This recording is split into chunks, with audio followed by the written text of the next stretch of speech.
we had a beautiful a message from Felicia Smith, SHAPE. Another very valuable tool for you to continue to climb the ladder of success, for you to be able to get the things that you need to realize your dreams, is dialogue, right? And I'm not talking about conversation. Conversation could be casual, hello, how are you?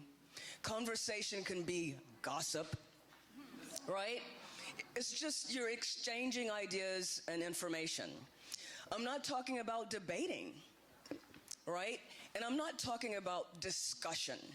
We do a lot of discussion, and I can tell you in my role as a physician leader, and now as a CEO, there is way too much discussion. What do I mean by that?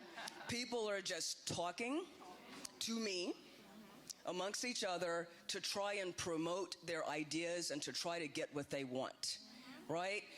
So what do I mean by dialogue? I'm talking about being able to be vulnerable enough to show yourself, to really put yourself out there, right? This can be in your intimate relationships. This can be as a parent. This can be as a leader. You know, hopefully, you know how you feel and what you want. And if you don't, I'm sure we're going to learn about that later on today. But you kind of know how you feel. You know what your position is. You know why you believe in the things that you believe, right? And it could be a business conversation. I had a conversation yesterday where there was another health system that wanted to do business with One Brooklyn Health. And so I get on the screen, and by the way, when I get on these screens, I'm often the only brown person, and I'm often the only woman. All right, so I typically have, we're Zooming and webinars and everything a lot, but even when I'm in in-person spaces, it's me and usually, about 5 other guys, right? And these guys start talking. They start talking to me to convince me why One Brooklyn Health should do business with them. Big system, a much, much bigger system than ours. And they're talking and talking and talking, and I'm actually on board with the concept, right? I know inside of me that the collaboration with this large health system has the benefit of bringing resources to Brownsville that are not there. But I have to be very careful to make sure that when I negotiate the deal, that we get what we need and they get what they need and we're not left behind, right? So I said negotiate, right? So now there's the discussion, and I tell the team, I said, in concept, I'm on board. I'm on board. And it was about bringing some advanced heart failure services that are not existent in our area. In concept, I am on board because I know, as an emergency physician, so many of our people die because they don't have access to advanced cardiovascular services. So I'm on board, right? Once we finished that, I said, but I didn't hear anything about the finances, right? On board with the clinical picture. I happen to be a physician. I get that part.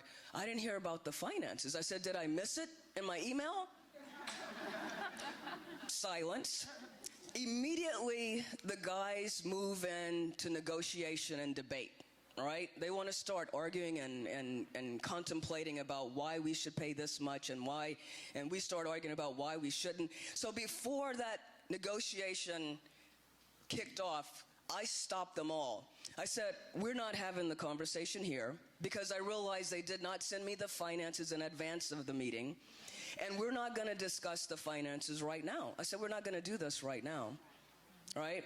Because what I understood was we moved from discussion to debate and negotiation, and I knew I didn't have the information to have that conversation in the moment. So I said, stop, right? And I said, who from your organization is the right person to have the financial conversation? So they named the person, and I said, this is the person from my organization that's going to have the conversation. The two of you have the conversation, and then we'll get back to you, and we'll make a decision about the final, what the final deal is going to be. And I'm saying that because I recognize discussion, debate, right? I wasn't prepared for the debate, so I stopped it. There was no dialogue. In that conversation yesterday, there was no dialogue, right? They were not coming forward to tell me why they thought it was important to have those services in Central Brooklyn, why the patients deserve the care, why they haven't had the care, why the care doesn't exist today. There was no dialogue about that. I did have a little bit of that dialogue. I said I'm on board conceptually because I know that people need the service. And I'm in the position to make that happen. And I'm going to make it happen. But I'm going to make it happen where it's fair and equitable, and we're One Brooklyn Health are not left behind, right? So imagine if we had had dialogue instead of discussion and debate. Imagine where we could be. We might have been able to close the deal, right? But we were not able to do that because in general, we have conversations and discussions and debates, right? Let me move on. So what does it take to actually engage in dialogue? What does it take to do that? You have to make the personal choice to do that. So let's say I bring 3 people together to have a meeting, and I see my team back there, they've been in meetings with me, all right? When I bring them together, I cannot force dialogue. Everyone at that table has to make the choice to engage in dialogue. And as a leader, your role, should you choose to use this technique and this process, is to create a safe space so that people can be vulnerable, so that you make space and require deep listening. What do I mean by require deep listening? If you're running the meeting and someone keeps interrupting others when they speak, stop it, right? And it often happens to women. And I'm sure pretty much everyone could raise their hand when you've had that experience. When you're trying to express yourself and sorry for the guys in the room, but some guys start talking over you. So what I do is I say, stop talking. Let her finish. Or, right, someone's completely quiet. Someone won't speak up. So when the meeting's coming to a close, I look around the room and I figure out, like, who have I not heard from? And I'll say, well, Dr. Jones, I haven't heard from you. How do you feel about the situation? Create a safe space. Demand deep listening, and I'll circle back to the top of the meeting. At the top of the meeting, invite people into dialogue. Invite them to, I want to hear what you have to say. Just yesterday, I had a meeting, and I have some of my nurses here, but we instituted a virtual monitoring system. So you know that we don't have enough nurses in the United States of America. It's a major, major crisis. So technology is coming forward to be able to provide some of the services that nurses typically provide. We have artificial nursing, basically. So some patients require someone to watch them, an individual to watch them historically, to prevent them from pulling out their lines, to prevent them from running away from the hospital, to keep them safe.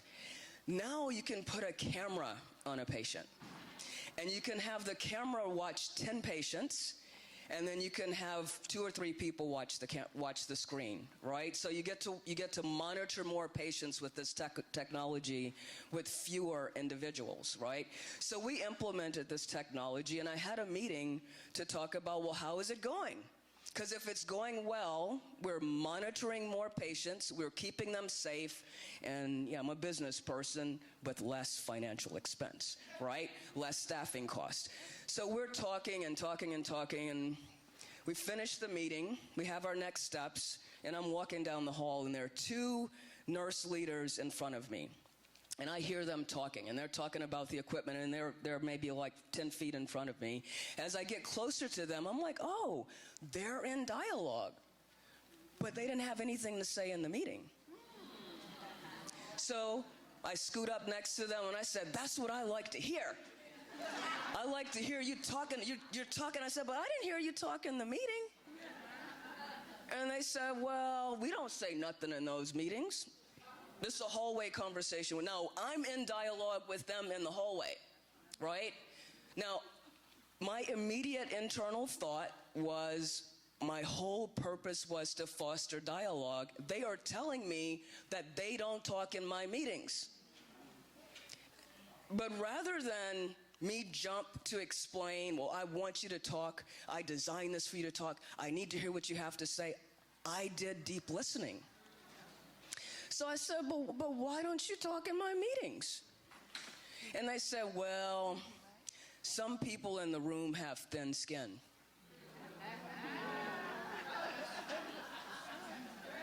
I said, okay, all right.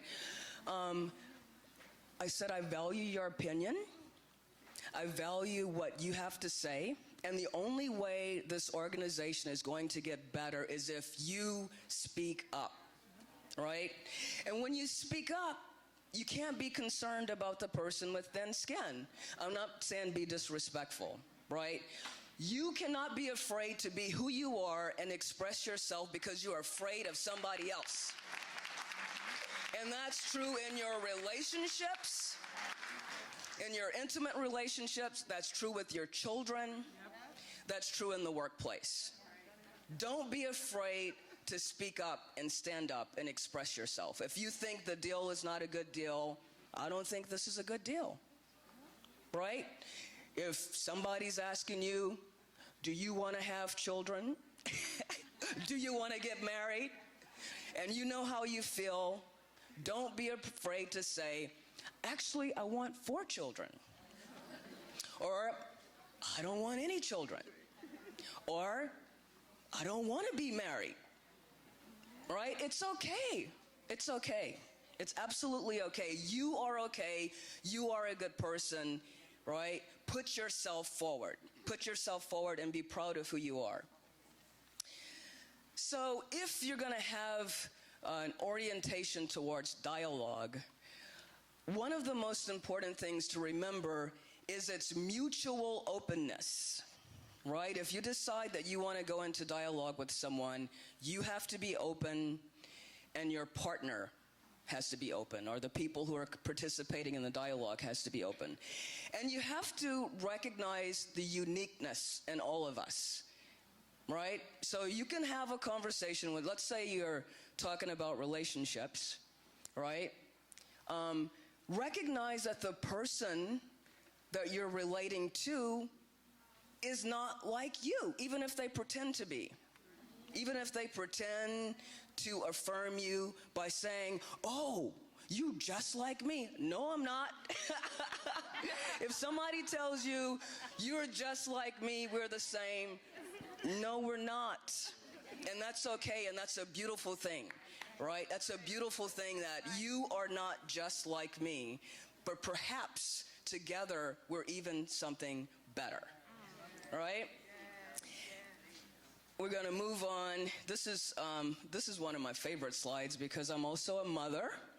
I have an 8-year-old, and when I was putting this together in the wee hours of the night last night, I came across this picture, and I'm in that position with my 8-year-old probably every single day.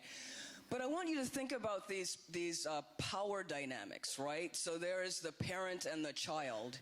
And one that I think is particularly interesting to think about is the minister and the congregation.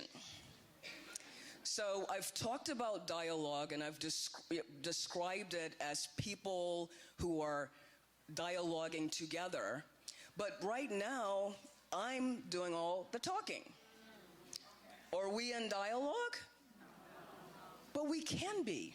We can be. When you go to church, or whatever your religious organization is, the synagogue, the mosque, and you're receiving a message, are you in dialogue with your imam? No. Yes. If the imam is delivering the message with the intent of dialogue, you can be in dialogue. I feel like I'm in dialogue with you. I see your faces. I feel your energy. Most importantly, when I put this together, I was thinking about you.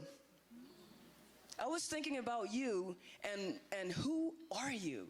And what message might you want to receive, right? And understanding that not all of you are going to receive this message in the same way, and I'm okay with that. Right? I'm okay with the uniqueness of you and how you're receiving this message. My intent, actually, is to be open.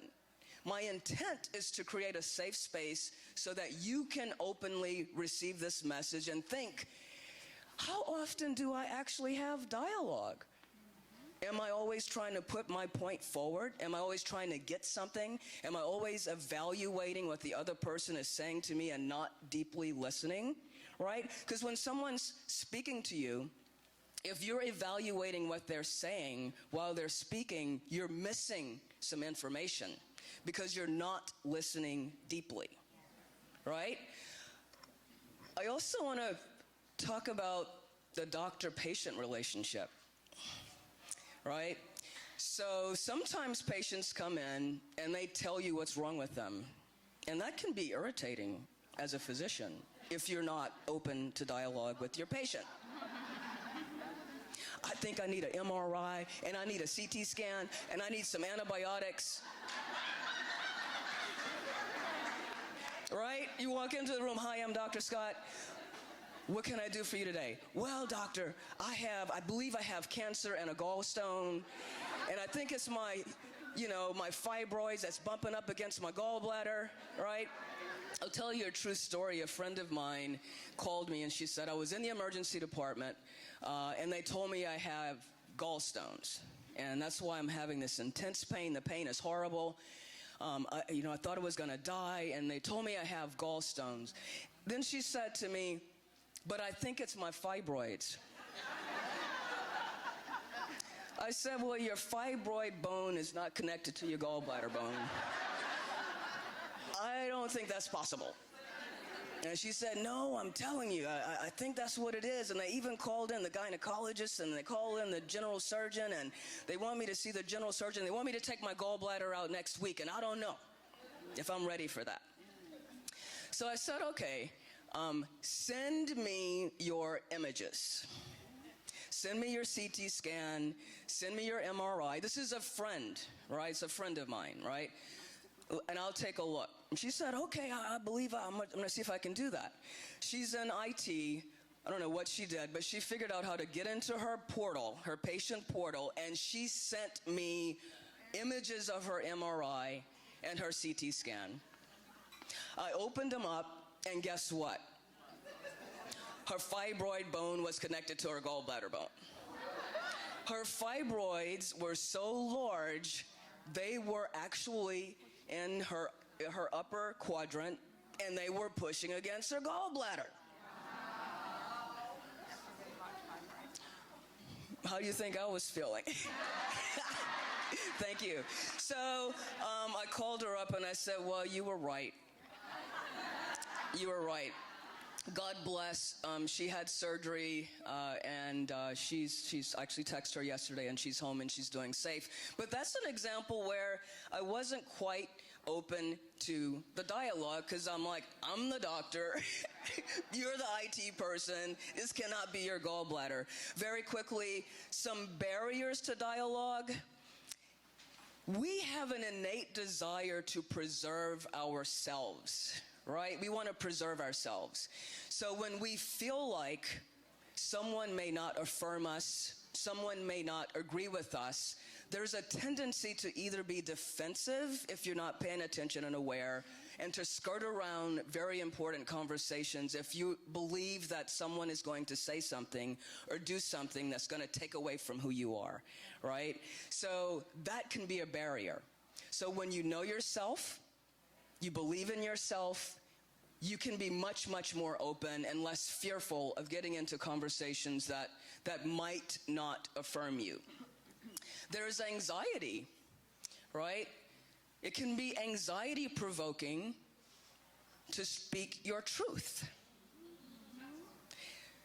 I can't take away that anxiety, but if you recognize when you're feeling anxious, that you're feeling anxious because you think someone may take away your truth, may not recognize you, that can help you push through that.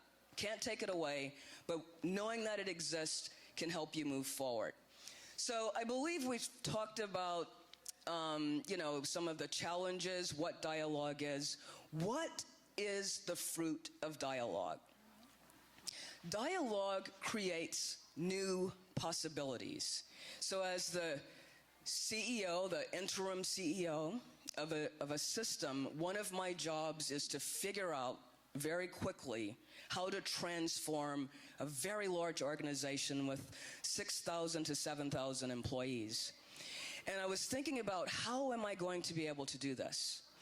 One of the most effective tools is to encourage people to come forward. And actually, it happened today, to come forward and tell me what needs to change, when it needs to change, and how it needs to change, right?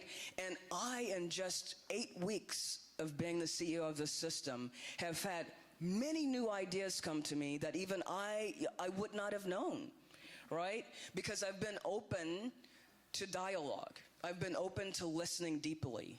So the more that you can consciously engage in dialogue, the more possibilities exist, even beyond what you could imagine.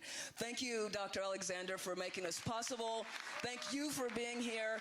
Thank you for engaging me in this dialogue. I'm Sandy Scott, Interim CEO of One Brooklyn Health. Thank you so much.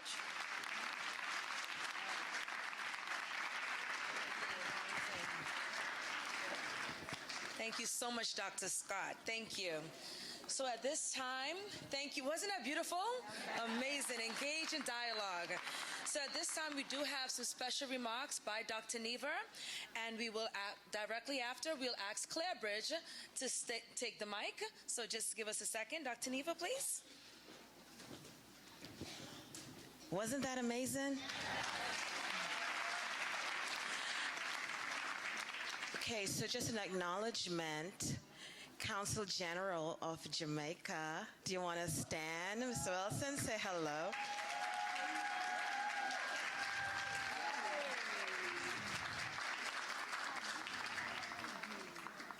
Should I put you on the spot? Do you want to say a word or two?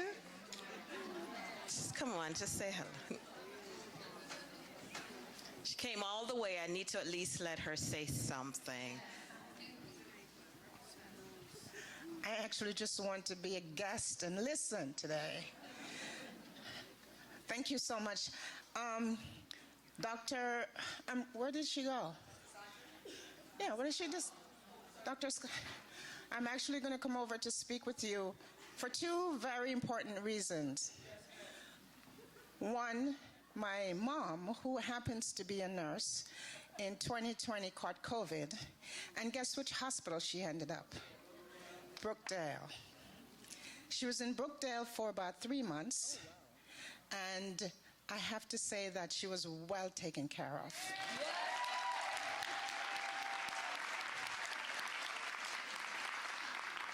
The flip side, though, my son Brian, before I get to my son Brian, is anyone familiar with our fantastic group out of Jamaica? They were actually born in Brooklyn, Morgan Heritage. Yeah. So one of the members of the group passed away, Peter Morgan, and I was in Florida for the funeral, and of course I flew back last night because I really wanted to be here today. But my son Brian yesterday fell ill and is now in the hospital, at Hackensack Hospital. So you will notice that I'm texting, and that's because I'm texting Dr. Robert Clark, one of our doctors in our diaspora, to check in at the hospital for me at Hackensack to see how Brian is doing. So I have a few questions for you.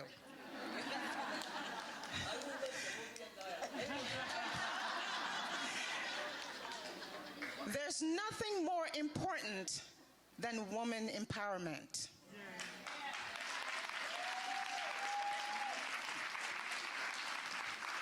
I'm going to say that one more time. There's absolutely nothing more important than woman empowerment. And so it is important for us as women to support and encourage each other.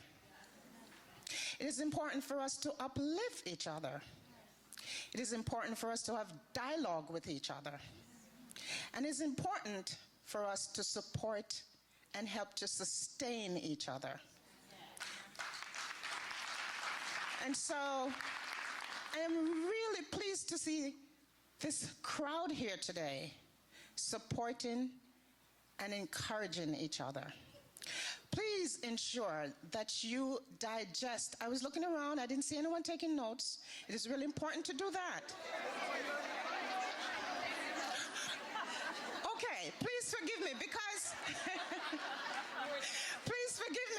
I plan to ask you guys to send me notes. No, I'm really serious. So please take as much notes as possible because I can use this information at the consulate as well.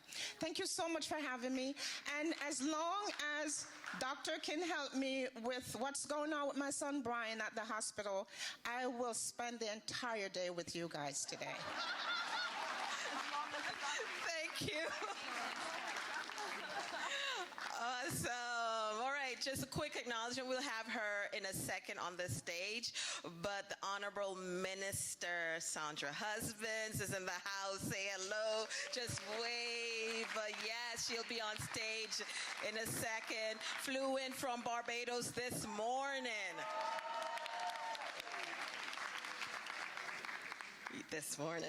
Got me scared. My heart was beating last night, let me tell you. And at this moment, I'd like to acknowledge one of the main sponsors, Claire Bridge. Come on up. Hey, without them assisting, of course, we have everyone around there, the sponsors, but without them, that money, yeah. Please give her a round of applause. Thank you.